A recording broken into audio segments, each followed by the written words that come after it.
আজকে আমাদের টপিক হলো electrical current. What is current?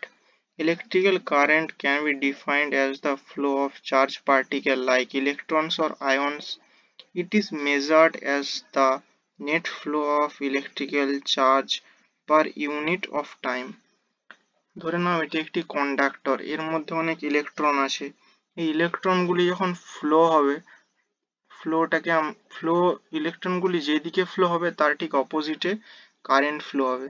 ইলেকট্রনসগুলি যদি এদিকে ফ্লো হয় তো কারেন্ট ফ্লো তার ঠিক উল্টো দিকে হবে। এটা হলো কারেন্টের ডেফিনেশন।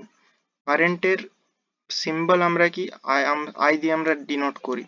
আই এর ইকুয়েশনটা কি? I is equals to Q by T, where q is the charge and t is the time. এর এসআই ইউনিট হলো, কারেন্টের এসআই ইউনিট হলো ampere. Ampere is the defined as the rate of electron flow through a conductor. মানে একটা কন্ডাক্টরের মধ্য দিয়ে যে ইলেকট্রনের ফ্লো হয় সেটিকে ডিনোট করে অ্যাম্পিয়ার।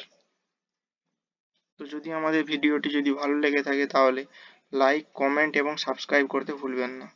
আপনাদের একটি সাবস্ক্রাইব আমাদের মোটিভেট করে।